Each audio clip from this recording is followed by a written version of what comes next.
Welcome to Acton Line, a product of the Acton Institute promoting a free and virtuous society. I'm Mark Townsend, producer. You can find additional resources in the show notes for this episode, as well as previous episodes of Acton Line at acton.org/podcasts. If you have a comment or an idea for a future episode, you can email us at podcast@acton.org. Acton Line is available to stream on Apple Podcasts, Spotify, YouTube, and acton.org. Welcome. My name is Dan Hebert, Librarian and Research Associate at the Acton Institute. Today I'm joined by Dave Hebert, a Senior Research Fellow at the American Institute for Economic Research and an Affiliate Scholar here at the Acton Institute. Dave is one of my favorite economic analysts making media rounds today because he's up for everything. And this week, here comes everything. Dave, thank you for being with us. Hey, thanks so much for having me today. So let's start with last month. The Bureau of Economic Analysis figures from July.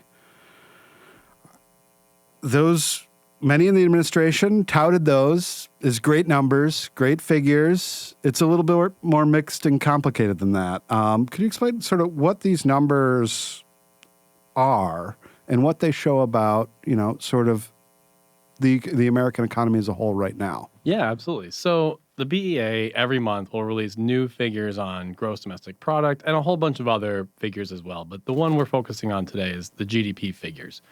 And so what they came out with was the latest, what is GDP, right? And the cool thing about, this release is that it's capturing sort of the second quarter as well. So we have the first quarter data in. If you recall, during the first quarter, GDP growth was negative 0.6%. Yep.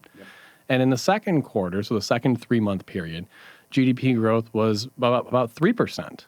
Right, so that's a huge number. Analysts were predicting something like 2.3% or somewhere around there, and it came in at 3%. That's awesome, right? So the administration is correct to tout that that's a big number, and that's a good thing, right? We certainly want to see more growth as opposed to less. It'd be really hard to argue against that.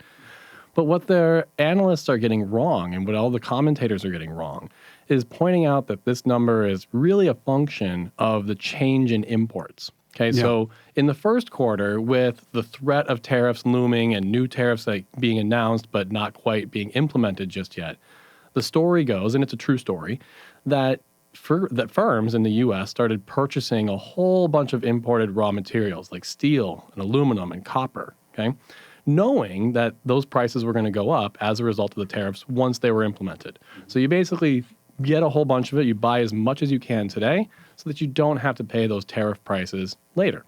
That makes sense. In the equation for GDP, at the end of it is minus imports, right? So it's consumption plus investment plus government spending plus exports minus imports. And so everyone thought, and all the commentators all over, the news and the media were saying, hey, the reason why GDP growth in the first quarter was negative was because of this massive influx in imports, okay? Here's kind of the truth behind this. So imports are in the GDP equation. That's true. What GDP is it's measuring total production. Yeah. It's attempting to do so by measuring total spending, okay? When you buy a shirt from China, let's say, that's going to show up in consumption spending because you are spending money on it.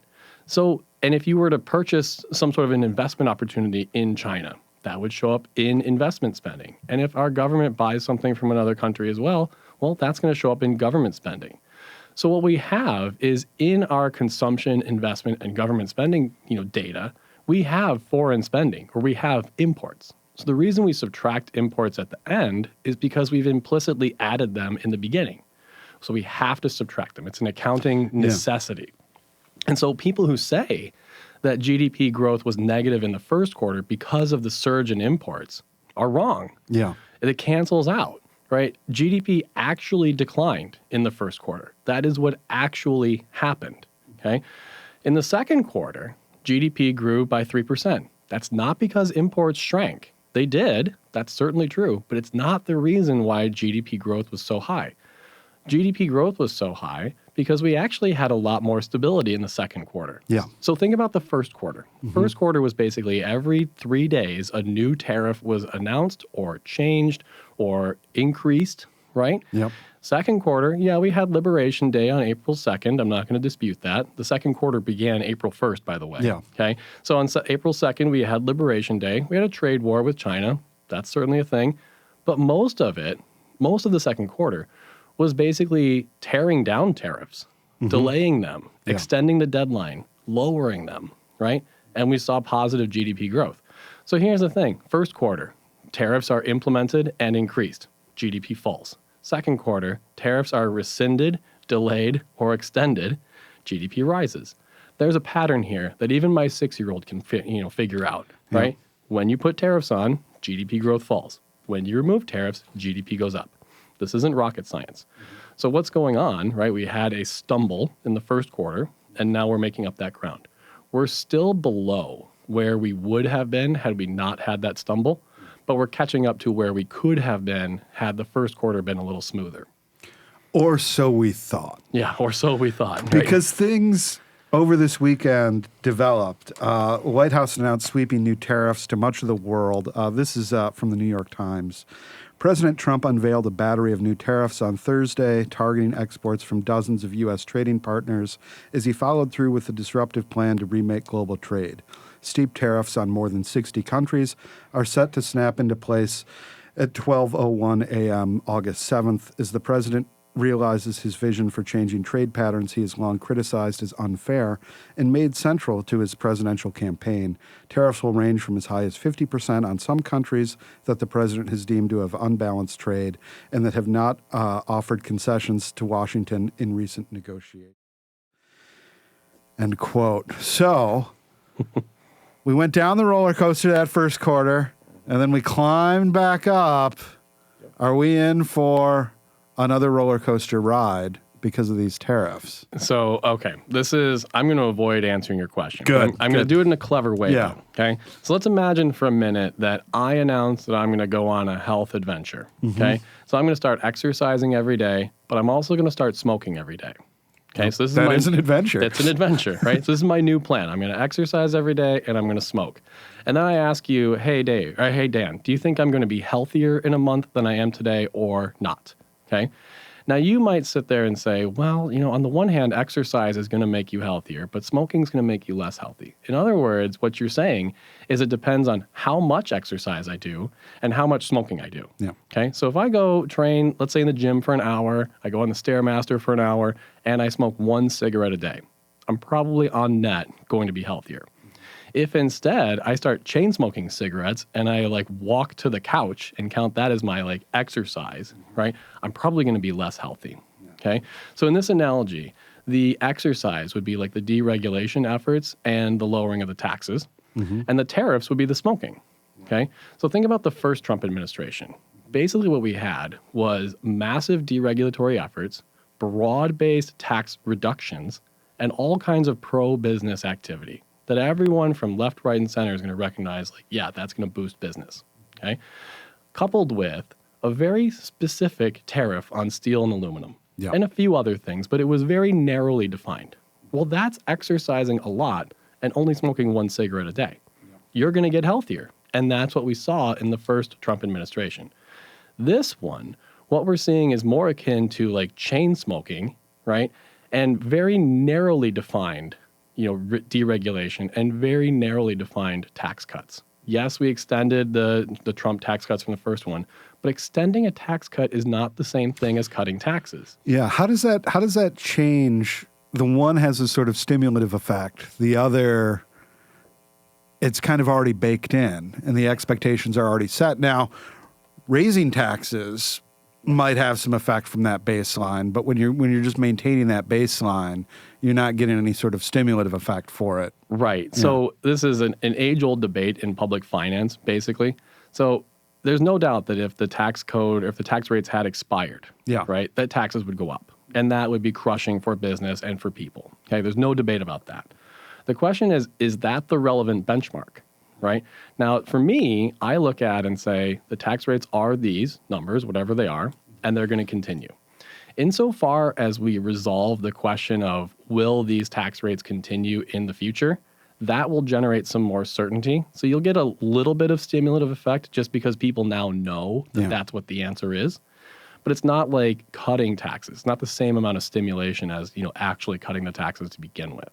So Republicans have overplayed their hand on the stimulative effects of extending the Trump tax cuts. So we've talked a little bit about GDP. We've talked a little bit about sort of these tariffs. How is this latest round of tariffs, as you've seen them, how does this stack up against Liberation Day?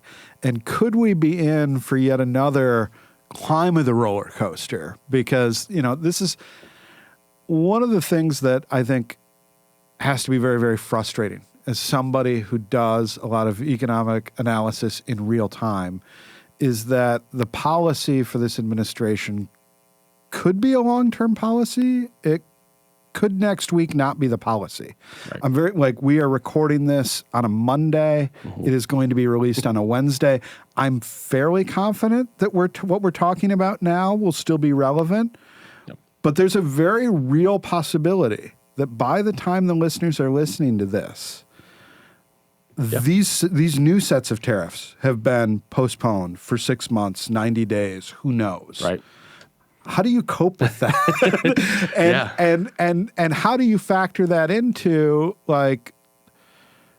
do you feel at all confident making any sort of prognostications in that environment, in an environment where a lot of people are asking you to do this? This is in a way your job, and this is in a way it makes your job very, very difficult. And how do you cope with that? Yeah, it's very frustrating. Yeah. So the truth of the matter is, you kind of have two options. One is to try to be as fast as you can and get stuff out the door really, really quickly, mm-hmm. right?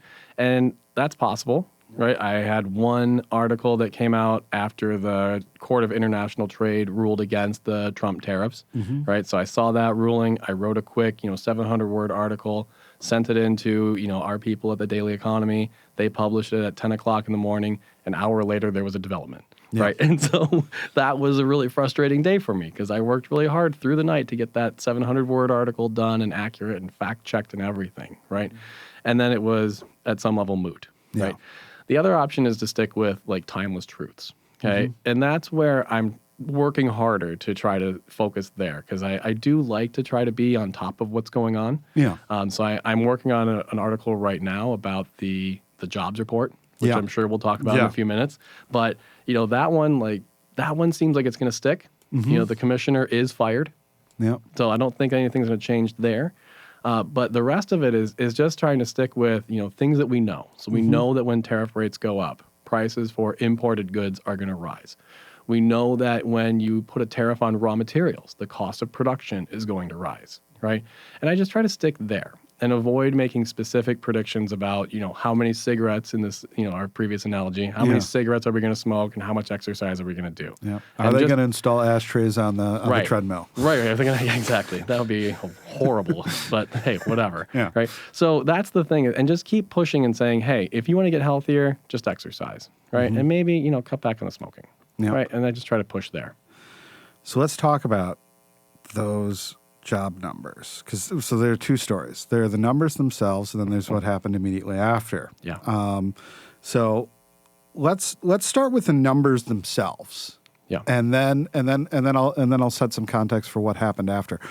What were those job numbers? Because usually when people talk about quote unquote the economy, they're talking about either GDP, they're talking about market performance, or they're talking about jobs. And we talked about the GDP numbers, but these job numbers are also very important, particularly to politicians. What did those numbers look like, and what do those tell us about the state of the economy? Yeah, so what we saw over the weekend, and really since the BLS released their report on Friday, is that all the numbers for the last 2 months, which looked really good, they were over 100,000 in May and June. Okay, and analysts were predicting about 100,000 for July as well. What we saw were really big revisions downward for the May and June figures, and a July number that came in at somewhere around 78,000, which was well below what everyone predicted. Okay, the timing of this for the administration could not possibly be worse. Okay. So but here's the question, right? The question that everyone's kind of asking is, is the BLS like biased? Or is there, some sort of political, motivation behind these numbers? Yeah. And I'm going to do two things. So first off, I want to point out that what people should really be doing is not reading, Fox, CNN, MSNBC for jobs figures. That's, I'm not saying that they're bad, but you're missing something. If you go and read the actual BLS reports, which are available for free, right? You can just go get them, okay? If you read those reports and you look through it just really quick, it's not a long document, and it's not even written in a horrible way. No. Right? You don't need to be an economist to read these. They're very readable. If you read them, you'll notice that every time they release a new number, there's this weird symbol next to it called a P. That P stands for preliminary. Preliminary implies that they are going to revise that number as new data comes in. And so the fact that we're seeing revisions is not new. We see it every month. In fact, those numbers are all revised 3 times per year. Once in the month after they're released, again the next month, and then finally again the following January. So they're all revised 3 times, okay? But now the question is, was the BLS commissioner biased? Was she trying to, put her thumb on the scale by, chopping out the legs underneath the Trump administration's success story? And so here's the question I want to give you. So imagine for a minute that I have a jar of jelly beans, okay? I will tell you right now that there are 1,590 jelly beans in that jar, okay? So, and you can believe me. Let's pretend we counted them out together. You saw it, right? And there's no... It's a jelly bean audit. Yeah, jelly bean audit, okay? Now, I put all the jelly beans back in the jar, okay? I turn around, and I can either add some jelly beans to it or I can take some jelly beans out. I'm not going to tell you which one I'm going to do, okay? I turn back around, I put the jar in front of you, and I say, okay, Dan, you have 5 seconds to look at this jar. You can do whatever you want. You can take some jelly beans out, whatever you want to do, okay? So you take your 5 seconds, you look at the jelly bean jar, okay? And I ask you, all right, Dan, what's been the change in the number of jelly beans in this jar, okay? So you had your 5 seconds. I'll give you an hour, right? You can do whatever statistical techniques you want. You can hire a team of experts to come in. You can take pictures of the jelly bean jar, whatever you want to do, okay? But in 1 hour, you owe me your best guess. And you tell me after that hour, there were 1,593 jelly beans in the jar. And I say, okay, I'm going to give you the jar back. This time, I'm going to give you 5 hours to analyze it. Or let's say 10 minutes. Let's make it easier because I don't want you to actually count, right? So I give you 10 minutes to analyze the jar. Same thing. I'll give you 5 hours to do whatever statistical techniques you want, okay? After that, you owe me your revised guess at how many jelly beans are in there. So remember, you were at 1,593. You come back to me and you say, Dave, on second thought, I think there's 1,591 jelly beans in that jar. And then imagine that the news headlines go absolutely ballistic and say, oh my God, Dan has revised his guess of how many jelly beans are in that jar by a huge, unprecedented number. And then let's pretend that Chris, your boss, right, comes downstairs and says, Dan, this is ridiculous, you're fired, right? You would look at this and be like, what is going on here? That's exactly what happened to the BLS commissioner. In this case, the total number of jobs in the economy last month was about 159 million. So if I take every one of those jelly beans and I make them 100,000 jobs, that's the difference, right? She was off by 2 jelly beans out of 115 or 1,590. That's crazy. That's insanely accurate. That's 99.92% accurate. That's incredible. Can you imagine being 99.92% accurate and losing your job for being not accurate enough? Yeah. Crazy. And to correct it. Yeah. Losing your job and making the assessment better. So this is the sort of the full sort of news context was hours after, this is also from the New York Times, hours after disappointing jobs data reflected cracks in the U.S. economy, President Trump said Friday that he fired the commissioner of the Bureau of Labor Statistics, Erica McEnteffer, and said without evidence on social media that she, quote unquote, rigged the data to quote, make Republicans and me, capital me, right, look bad. Yep. Is this how this works? So The answer is no. Okay. Okay, but here's the thing. The BLS is one of the most transparent organizations in the entire Washington, D.C. circle. Okay. Yeah. Other countries send their economists, like their labor economists, their economic analysts and everything, they send them to the BLS to learn how to do it. Yeah. Okay. And their methodology is public. You can just go look it up on the BLS website. Now, I will admit it's buried, right? But not hidden buried. It's from the old web days when file paths were weird and they just leave it there for continuity purposes. But once you find it, it's super easy. You can read it. You can see exactly how they do everything. Okay. The other side of this is there's a much easier story to tell. Okay. One, this BLS commissioner is the same one who pointed out the 818,000 jobs that were missing just a year ago.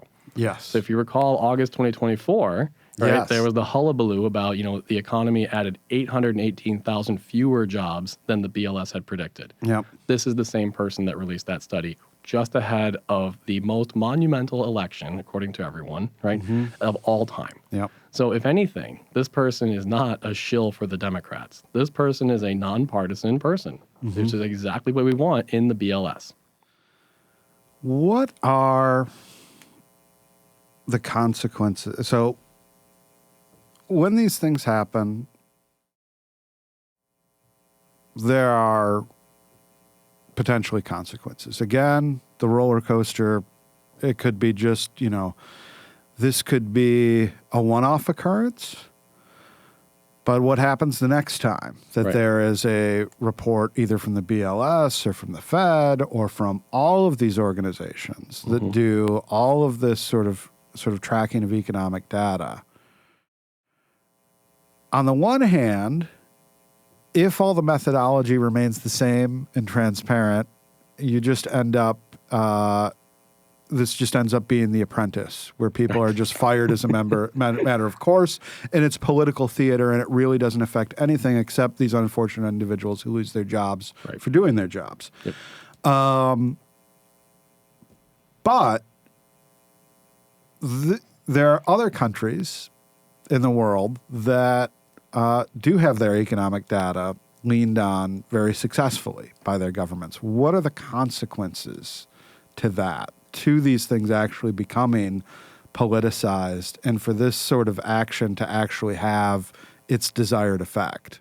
Yeah. So look, if you politicize the release of data, right, and the numbers that are going to come out, and if you make it a matter of, if you release numbers that I don't like, I'm going to fire you, people are going to give you what you want. This is not people, at the end of the day, we all want to keep our jobs, right? And so what I would suspect is going to happen, especially in the next month's, release, is that the numbers are going to look a lot more rosy. Now, maybe they'll still look pretty poor, right? Because it's going to be hard to fudge data to that extent, right? There are hundreds of people that work at the BLS. Any one of them could be a whistleblower. Any one of them would rocket to fame and notoriety if they were the whistleblower. So I'm not worried about, massive swings in, what the gap between the truth and what they release. But I do worry that the quality of the data will degrade. And if that happens, this data is relied on by policymakers, by the Fed, by, the White House, by businesses across the country. By investors? I mean, it's very heavily relied on by a lot of people. And if the confidence in the data is shaken, that's going to undermine a whole lot. And so that's just a really destructive thing. Should that sort of worst case scenario play out, that affects government policy very directly. And you can see this in places like China and India, you do have pressure put on sort of analogous agencies to this that end up very negatively affecting, governments end up, making economic policy in a world that doesn't exist. Right. They construct policy out of fantasies, which leads to all sorts of capital misinvestment and poorer than they would otherwise be economic outcomes. Investors have a little more recourse because there are also other folks outside of the government that try to model these things, that try to gather data. What are those communities, what does that look like, and how comparable are those to, let's say, the BLS and the sort of data they provide? Yeah, so these other agencies, so like KPMG, puts out their analyses every month. There's lots of them. Yeah. Okay, they're all trying to guess or estimate the same end result, right? The advantage the BLS has is that it has access to so much more data, right? And it has access to tax returns, to federal ID numbers, all kinds of things that they can use to track anything they really want. KPMG doesn't have that, so they have to use different ways to try to estimate it. Now, there are ways to do it without using, BLS data per se, but it's never going to be quite as accurate. And so the BLS data has always been sort of the gold standard. And people have used sort of the differences between what private firms are estimating, job market successes or failures to be and the BLS data to glean something, right? So that difference between what other firms are putting out and what the BLS puts out is also useful information. But what's really important is that the BLS gold standard benchmark remains the gold standard, that we remain credible, right? That everything that the BLS puts out is, to the best of our knowledge, as accurate as we can possibly be. It's never going to be perfectly accurate, but here's kind of the thing. If you plot, and I forget where I saw this or what outlet, put this out, but I can send it to you and we'll put it in the show notes. But there was a great study where they looked at, what was the difference between like the preliminary number that was released and the final number. And what happens is the error or the gap between preliminary and actual is getting smaller and smaller and smaller every single year. They are getting better at their job. They're getting way better at their job. Like in every instance, they're just getting better. Yes, you have a few blips like the 818,000 from last year, right? Those are going to happen, right? But those are way smaller in absolute and percentage terms than they've ever been, even those massive blips, including the one from this past week. Yeah. So the BLS has never been more accurate, despite all the hamstringing that's been done over the last 5 years through cutting budgets, forcing people to come back and work in different ways than they want to, right? All kinds of problems. There's a whole team of volunteers that go through and check BLS data. That was disbanded a few years ago, right? So despite all the problems that have been thrown in the BLS's way over the last 5, 6, 7 years, they've continued to get better and better and better at their job. In the case of this past weekend, she was 99.94% accurate. Yeah. That's insane, right? That's like an incredible achievement, but not enough. Yeah, and these numbers aren't there is actually work in generating them because they are estimates. It is your jelly bean analogy is very good. It's not a case where there's the numbers out here and they're just taking them and moving them up and down as they please. They are undergoing, continuous review and refinement. Yeah. Because the economy is like a living and breathing thing, and it changes by the second. Yeah. So it's useful to demonstrate or to describe how the BLS actually works, right? So the way it works is ahead of their release, like a month or two ahead, they will send out a survey to 120,000 businesses and just say, hey, how many people do you plan to hire next month, right? They'll collect that data. That will go in and at some level form their preliminary estimates. Yeah. Halfway through the month, they'll send the survey again and say, hey, how many people have you hired so far, right? That will come in. That becomes their first revision, right? At the end of the month, they'll say, hey, how many did you actually hire, right? That will come in, and that becomes their second revision. And then sort of in January or December, they will send their final survey and say, hey, just give me a breakdown. How many people did you hire by month, right? And that becomes the final official figures, right? There's no mystery why some people are going to report big numbers in error, right? Not because they're malicious, just because, hey, I plan on hiring 3 new people. Oh, whoops, I only hired 1. That was just how the job market shook out. There's no mystery that big firms are going to respond faster than smaller firms. Big firms have a whole team of people that can issue compliance reports. Small firms, they got to focus on putting food back on the shelves, right? They don't have time to fill out the form, during the day. They got to take time away from their family at night to fill out that form. So maybe they're delayed a little bit. But there are more small firms than there are big firms. Yeah. And those small firms comprise a large part of the economy. So when you base your estimates off of just the big firms and you haven't gotten the data from the small firms yet, you're going to get a different number. So this isn't a mystery. Yeah. We know this, right? So we talked a little bit about how the policy uncertainty with tariffs has caused a roller coaster with GDP growth. What do you think is the underlying cause of these disappointing jobs numbers? Is it also linked to tariffs, or are there other things going on in the economy that might account for it? Yeah, it's a great question. So, I'm very biased in this one. Yeah. Only because, I focus almost exclusively on tariffs and national debt. Okay. So I'm going to say that I think those are the two big ones. Yeah. Okay. But my reasoning is this. So with the tariffs, right, what's come out and what we have come to realize is that consumer good prices since January have gone up by about 2.3%. Okay. That's not an annualized term. That's like from January to today, 2.3%. Okay. It's not a huge number, but it's also not zero, right? Imported good prices are up even higher. Okay, so we see this already. The second thing we've noticed is just 2 weeks ago, Scott Bessent went on national television and said that the American companies have been eating the tariffs so far in the form of reduced profits. Now, he explained it away by saying that companies were still earning, super normal profits because of COVID.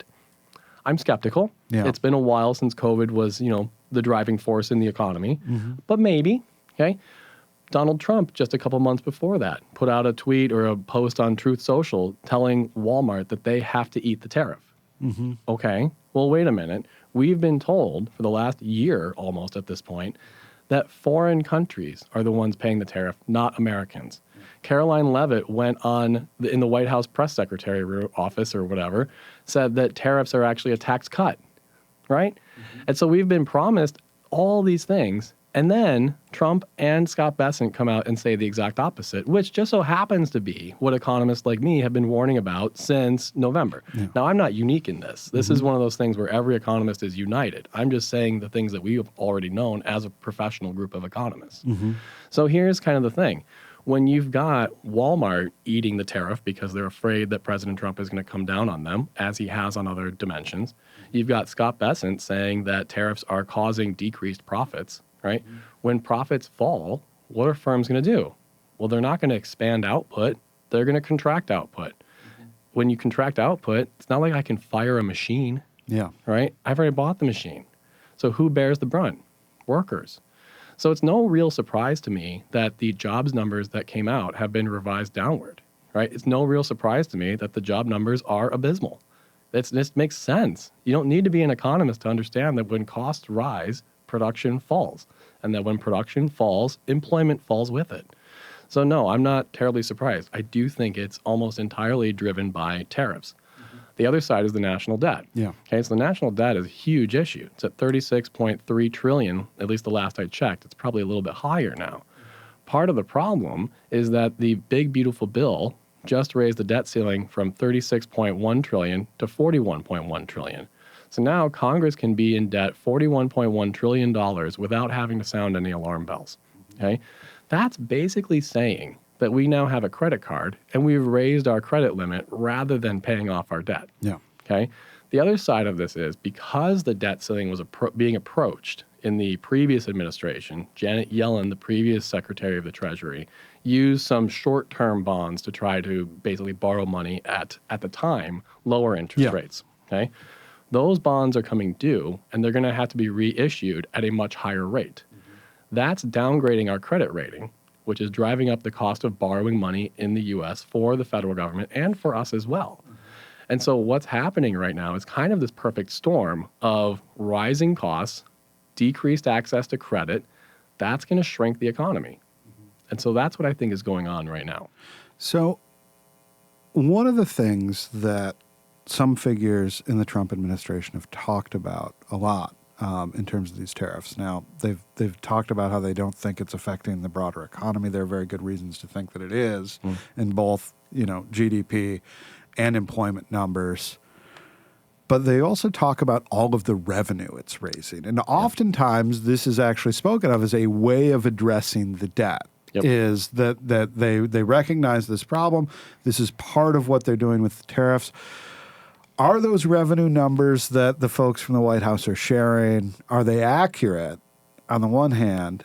And B, how sustainable are they Yep. if tariffs stay at the sort of rates that they are occasionally proposed to be at before they're wound back and wound up? But yeah. So we've got a bunch of different projections for how much tariff revenue is going to be raised. Okay, the CBO back in January said that they projected somewhere around $270 billion. The Wharton School at Penn projected somewhere around 450 to 500. I don't have the number in front of me. It's somewhere around there, right? And then Pete Navarro went on national television and said it'd be somewhere between 600 and 700 billion, okay, per year, right, for the next 10, okay? So let's just use Pete Navarro's 700 billion. I will use the biggest number of all the projections that have been released, right? I don't think that number is accurate. Let's go with it, okay? The U.S. federal debt for just this year is projected to be about $1.9 trillion. 700 billion is a big number to you and I. Yeah. It is 1.2 trillion short of just paying off this year's deficit. Okay? The deficit is just the 1 year gap between revenues and expenditures. So no, the 700 billion that Pete Navarro claims we might raise this year is not going to reduce, it's going to reduce the deficit, but it's not going to reduce the debt. All that's going to happen is that if everything else stays exactly the same, we will grow the debt a little bit more slowly. And this is what actually the big, beautiful bill and the proponents were saying, is that it's going to save about $3 trillion on national debt over the next 10 years. That's true, but that's only if your baseline says that you're going to go to about $52 trillion per year. Yeah. Okay. So what happens, the CBO projects that we'll be about somewhere around $52 trillion by 2035 in national debt, if everything goes the way it's going. According with the big, beautiful bill, that means we'll only grow to like 49 or 50 trillion. That's the $1 to $2 trillion in savings that the big, beautiful bill is supposed to do. It's not going from 36 to 35. It's avoiding 52 by only going to 50, right? And so when you've got something like that, that's going to downgrade credit as well, and that's going to drag on the economy too. So we've talked about GDP. We've talked about employment. The other thing when people talk about the economy is they talk about market performance. What has, when I talked this was actually during Acton University, so in late June, when I was talking to David Bahnsen, the markets had reached this weird, they had been on a ride, but from the beginning of the year to when we talked in June, they were basically where they were. Yeah. Which causes some people to sort of think, oh, maybe this stuff, it all evens out, So there's an old piece in the New Yorker, I think it's called "Everything Evens Out." And it's, in the past, meteors came and destroyed the dinosaurs, and maybe in the future, a bit of Earth will break off and they'll destroy their dinosaurs over there. Like, it's all a wash. Is it? And what are we seeing recently in markets? This markets, there's always some market volatility, and the economy is a complicated thing, and there's a lot of things at play, and markets aren't representative of the entire economy as well. No, of course not. Yep. We're talking, stock markets, bond markets, these sorts of things. But what are they telling us these days? Yeah, so what they're telling us pretty unambiguously is that tariffs and growing national debt will cause economic harm. Okay, so what we saw on Liberation Day, for example, the Dow Jones, NASDAQ, basically every stock market plummeted. Okay, and then when those tariffs were rescinded on the 90-day pause that turned into 115-day pause or something like that, right? When those were announced, the stock market rebounded almost back up to exactly where it was. And here's kind of the thing that really bothers me, and this is kind of a personal anecdote. So the only reason stock prices can fall is because someone is selling at those lower prices. So the stock market is reflecting prices that were actually traded at. Okay, so when the stock market falls, that's got to be because people were selling at a lower price. That also means people were buying at that lower price too. Okay, so when people sold their stocks after Liberation Day, and then people rebought those stocks after the pause, that's a big transfer of wealth from one group of people to another. Okay, so my mother happened to be caught in that Liberation Day. So she was set to retire. She did retire, thankfully, so I'll spoil the story. But her 401k liquidated a lot of assets on, because it was set up to be automatic and everything, right? It was wise, right? If the market's plummeting, like, you should sell while you can. So it liquidated a lot of assets, and someone else bought them, right? Presumably some Wall Street hedge fund or whatever, right? And then those prices went right back up, 10 days later. Well, that's a big transfer of wealth from my mother to people in, Wall Street. Yeah. That's not what we want to see. That's not what the president campaigned on. He campaigned on not helping Wall Street, helping Main Street. My mom's Main Street. She's not like some rich billionaire or whatever. She sold insurance for her whole life, making like $20 an hour, right? So she's not like living high on the hog, right? She lost a lot of money in her retirement account. That sucks. Fortunately, she's still able to retire, and she's still able to hang out with her, grandkids, my kids, right, which I love. And she lives just down the road from us, so we get to see her all the time. But that's a big hit. Now extrapolate that to millions of other families who lost money from their 401k because of this capricious president, changing his mind and reversing course within days. Yeah, there's real consequences to all of this in terms of GDP, in terms of employment, in terms of markets. So there are two sort of, I think, persistent problems that sort of this administration has struggled with throughout. And one is this uncertainty in terms of public policy, of this embracing policies to later rescind them. What sort of consequences does that have sort of in general throughout the economy when you have that sort of erratic policy making that sort of just comes out of the executive's pen? Yeah. So there's two kinds of points to this. One is that it's coming out of the executive's pen, which means the next executive, whether it be J.D. Vance or whoever, right, they could just write their pen down or stroke their pen and it's gone. Yeah. Right. So that's tremendously uncertain.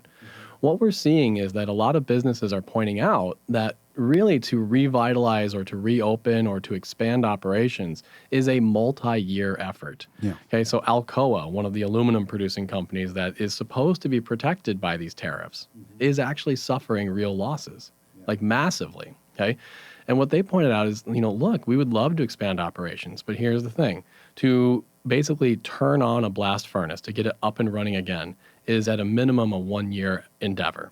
To create a new blast furnace or a new, aluminum smelting operation, first there's a year or two of securing sufficient permits once you've identified the land that you want to build it on, which could itself be another 1 or 2 years trying to find the best place. Okay, so it's a 1 or 2 year permitting, exercise, 3 years to construct, and then a few more years to get people up and trained to run that plant.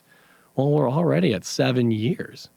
Now, will Alcoa invest in expanding their blast furnaces today, start that investment in an uncertain environment, knowing that it's only going to pay off after 7 years if all these things remain true?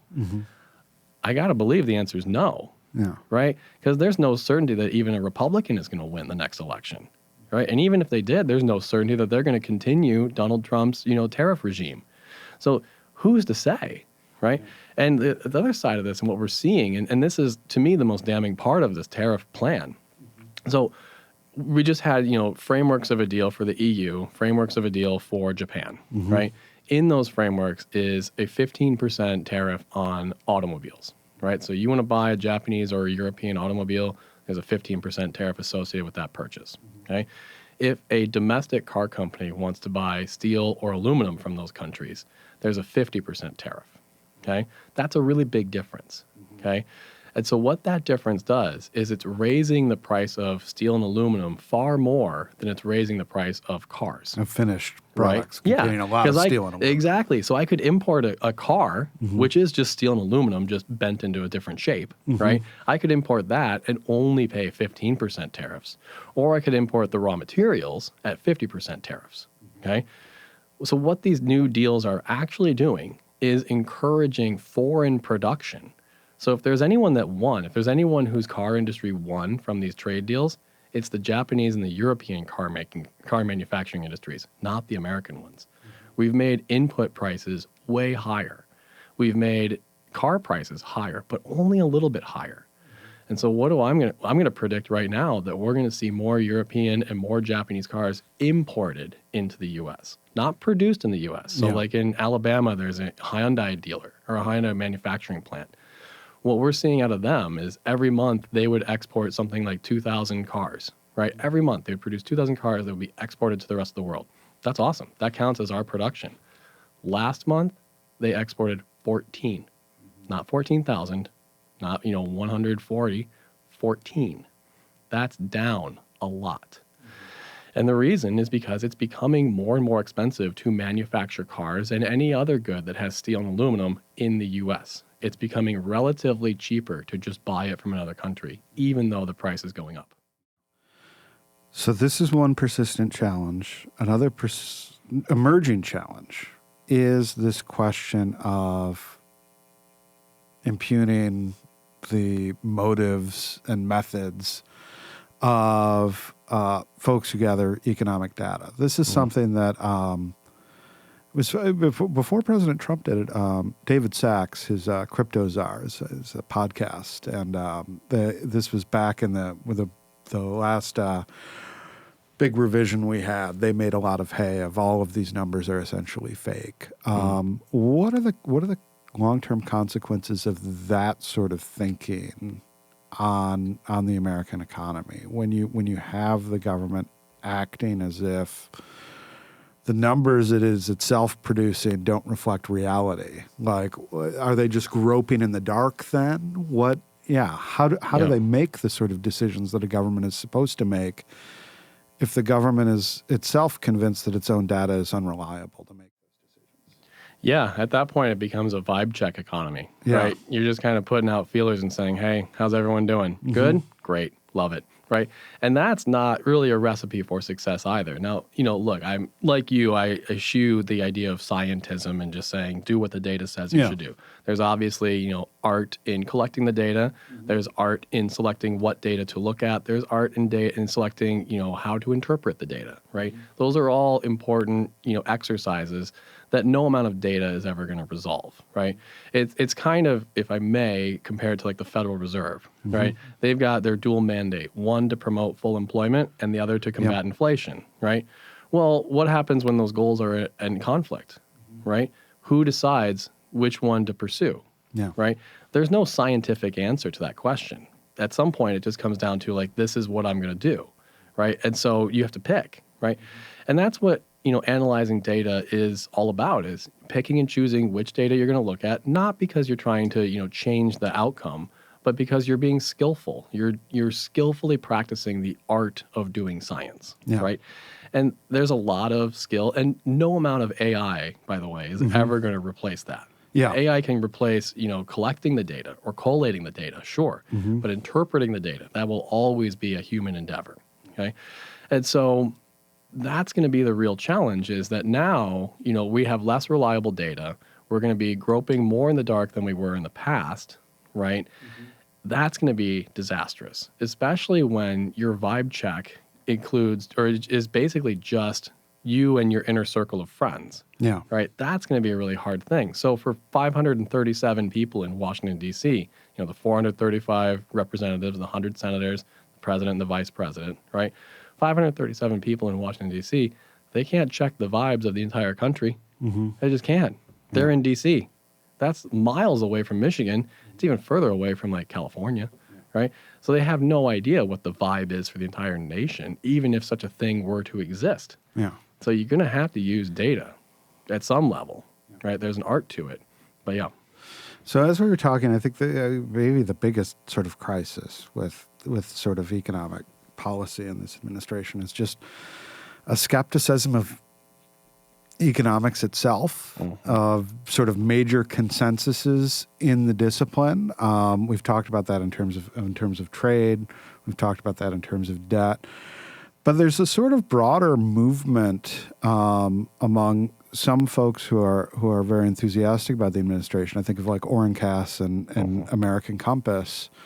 That's a think tank that's sort of, Oren Cass is the sort of self-styled chief economist at that outfit, although he is not an economist by degree or training, who basically calls into question the entire scientific basis of economics. When you have folks like that who have Poland administration, how do you, as an economist, sort of look at these claims of not only is the data fake, but the entire discipline is sort of fake or based on a misunderstanding or something like that. And you have people in the administration taking this very seriously. And how does that affect, this is where you can get a trade policy like this that is so, I was once asked by somebody, how many economists are skeptical of free trade? And I said, well, it's very, very few. But the problem is like half of them work for the Trump administration. Right. Yeah. So like how does that, it's worrisome. How worried should we be? And what do you make of this sort of why is this a live option in a way that it really hasn't been maybe since economic understanding has changed over time, but policymakers have generally been receptive to sort of economic consensus, even when that consensus has been wrong. They've been sort of deferential to it, but that's like completely out the door now. Yeah. So I'm frankly just very impressed with the impact that the Oren Casses and the Michael Linds have had on the world. Yeah. It's like kind of staggering. At some level, it's kind of like a new Keynesian revolution. So think about like Keynes writes his book in 1936, fundamentally transforms the entire economics profession. Now, I think Keynes was wrong. Yeah. Plenty of people think he was right. That's fine. I'm not going to debate that. But think about the transformation that happened, right? We're seeing kind of the same thing happen right now, where just like Keynes, who just flat out rejected a whole bunch of economics, right, and then just rebuilt the discipline in his image for like 50 years, right? We're kind of seeing that right now out of the Oren Casses of the world, which is mind-boggling to me, right? Because like the evidence is in. We have way more evidence that's way more available now than in 1936. Yeah. Right? And Keynes was working within the discipline to do that. Exactly. Keynes was within the discipline. Here's like an outsider coming in and saying, hey, all these things are false. And it's like, whoa, how did this take over? And I think it really boils down to two kind of issues. And this one, I'm borrowing insights from a guy named Brad Thompson down at Clemson. Oh, yeah. And so what he writes about is, think about like a 16-year-old in, 2012, right? This person has questions about, the cultural milieu, what's going on in the world. Why is it the case that like families are breaking down? Why is it the case that, everyone's shouting at one another, right? And so this person goes and gets a job at, all the right, libertarian free market think tanks, okay? They get an internship, right? They're doing that through college, okay? And what do those internships teach him? They teach him that private provisions of roads are good, public transportation is evil, Social Security is theft, right? And that taxes are bad. That's not answering his questions, right? Then along comes a person who says, the reason why divorce rates are rising is because of trade with China. It's destroyed jobs. It's hollowed out the Midwest. It's hollowed out Midwest American values of hard work, grit, and determination.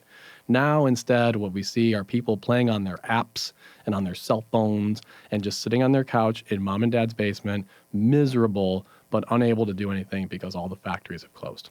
We should go after China, right? That's a horrible answer to the question of what's happening, but it's an answer to the question. It's wrong, but it would get more credit on an exam than, if I asked you like, hey, why are divorce rates rising? And you're like, public roads are evil, right? Yeah. I would give you a 0. If instead you said because of China, I'd be like, that's 2 out of 10. Yeah. Right? That's a better grade, right? And I can't deny that. Right. And so I think what's going on here is the new right just has answers to questions that people are asking. And that's just grabbed attention. Yeah. I reviewed for Law and Liberty Michael Linds' Hell to Pay.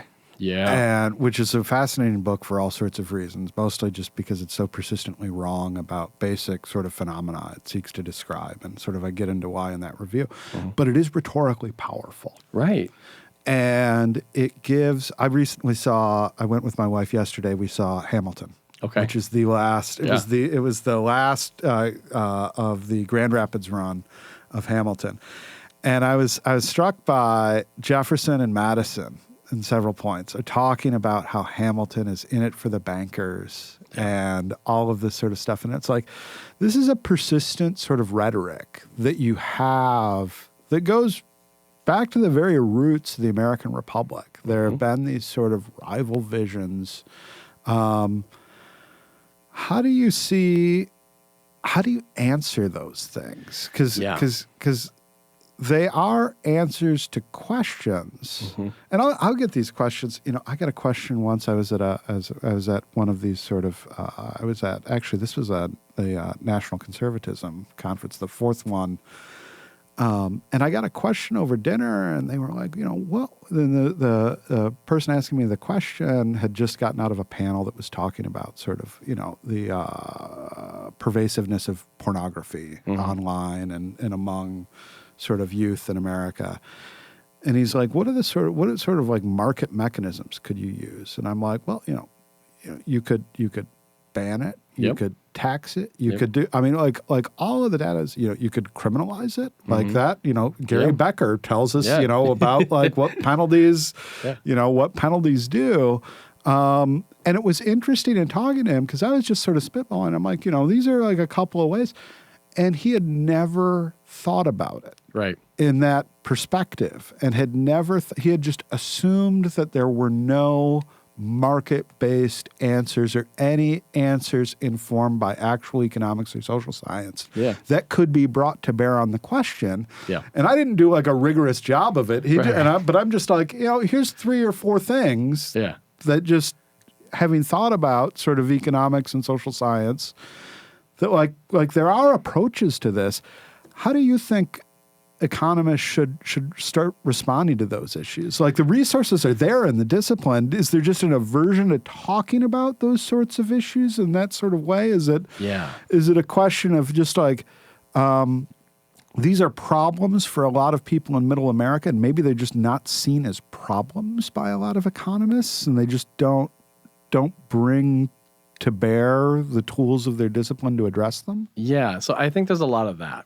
I think the other side that economists in particular need to be good at is with like the stories, right? So think of, the 2018 tariffs on steel and aluminum. Okay, so the latest figures we had, in 2019, 2020, were that about 1,000 jobs in the steel and aluminum producing sector were saved by those tariffs. But because of the increased price of steel and aluminum, there were about 75,000 jobs in manufacturing that were destroyed. Okay, so you're plus 1,000 jobs on the production side, you're minus 75,000 on the using side. Okay, net effect is negative 74,000. No one in their right mind would say, hey, let's do a policy that's going to destroy 74,000 jobs.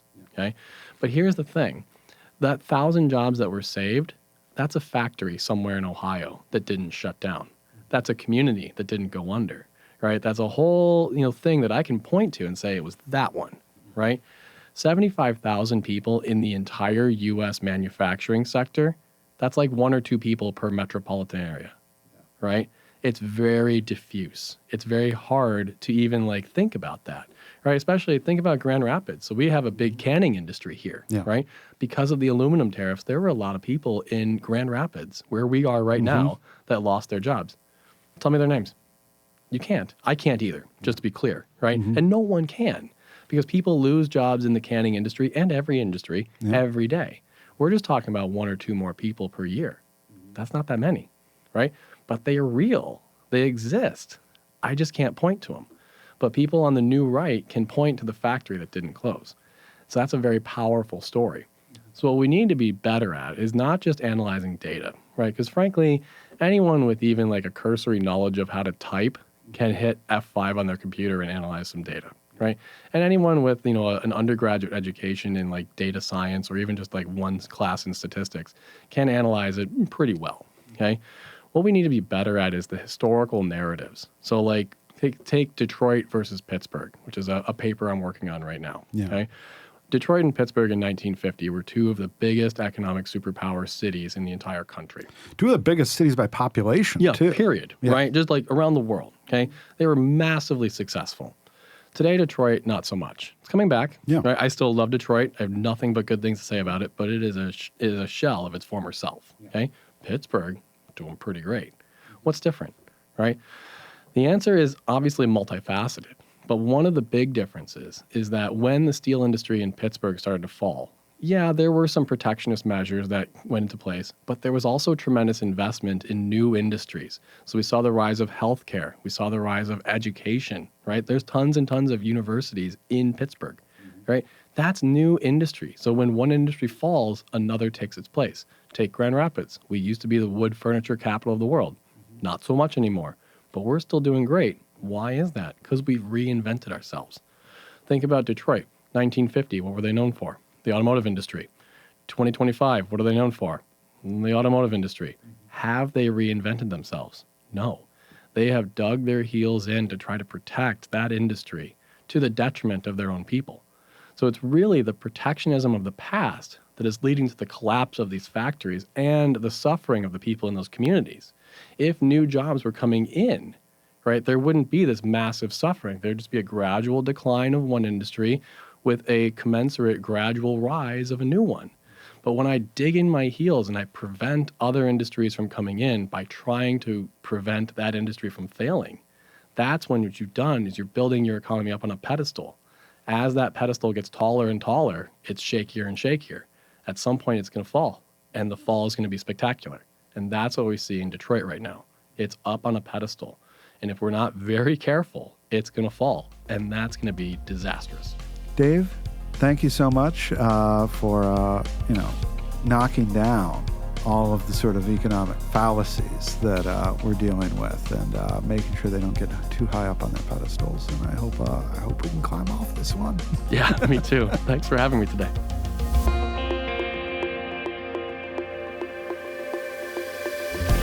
Thank you for listening. If you'd like to learn more about Acton or hear more of this podcast, please visit acton.org/podcasts. Otherwise, we'll see you next week.